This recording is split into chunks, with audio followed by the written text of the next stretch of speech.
Hello everyone. ఇవి నాటు పుట్టగొడుగులండి. నేను నాటు పుట్టగొడుగులతో కర్రీ చేస్తున్నాను. ముందైతే పుట్టగొడుగులను తీసుకుని ఇవి నీట్‌గా క్లీన్ చేసి పెట్టుకోవాలండి. ఇందులో అయితే చాలా మట్టి ఉంటది. నేనైతే ఇలా క్లీన్ చేసి పెట్టేసాను.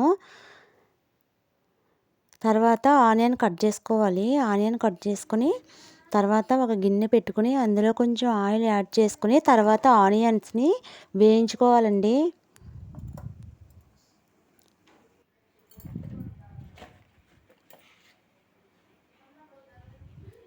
తర్వాత అందులో కొంచెం సాల్టు, తర్వాత కొంచెం పసుపు ఇవన్నీ కూడా వేసేసుకొని కొంచెం గోల్డెన్ కలర్ వచ్చే వరకు వేయించుకోవాలి.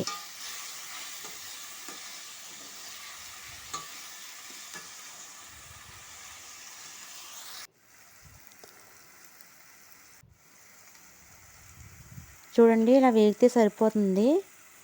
ఇలా వేగిన తర్వాత క్లీన్ చేసి పెట్టుకున్న పుట్టగొడుగులు ఉన్నాయి కదా, అవన్నీ దాంట్లో యాడ్ చేసుకోవాలి. తర్వాత దాంట్లో సరిపడా కారం అయితే వేసుకోవాలండి. కారం వేసుకున్న తర్వాత ఒకసారి కలుపుకోవాలి.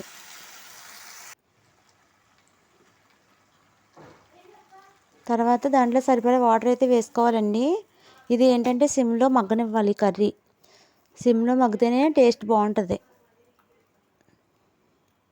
తర్వాత నేనైతే మూత పెట్టేసుకుంటున్నాను. ఇది మూత పెట్టి ఇది ఉడికేలోపు నేను మసాలా తయారు చేసుకుంటున్నానండి. మసాలా అప్పటికప్పుడు తయారు చేసుకుంటేనే ఈ కర్రీ టేస్ట్గా ఉంటుంది. మనం నిల్వ చేసుకుని ఫ్రిడ్జ్లో పెట్టుకున్నదంటే అంత టేస్ట్ అనిపించదండి కర్రీ. అందుకని మసాలా కావాల్సిన జీలకర్ర, ధనియాలు అన్నీ, దాల్చిన చెక్క, లవంగాలు అవన్నీ కూడా తీసుకుని, అల్లం, వెల్లుల్లి ఇవన్నీ కూడా తీసుకుని పేస్ట్ అయితే చేస్తాను. తర్వాత కర్రీలో అది వేసేసుకోవాలండి.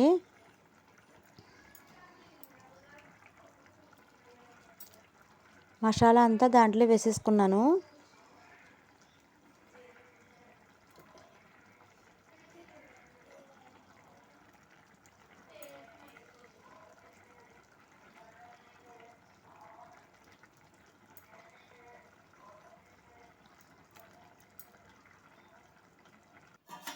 మసాలా కొంచెం ఎక్కువే వేసుకోండి, అప్పుడే టేస్ట్ బాగుంటుంది. మసాలా వేసుకున్న తర్వాత ఒకసారి అయితే కలుపుకోవాలి.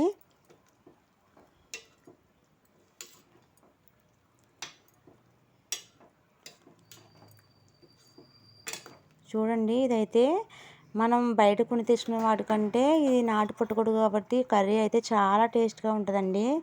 ఇది ఇంకా ఉడకాలి.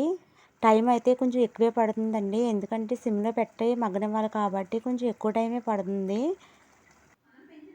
చూడండి, కర్రీ రెడీ అయిపోయిందండి. ఇది ఎంత టేస్ట్గా ఉందంటే చాలా టేస్ట్గా ఉందండి.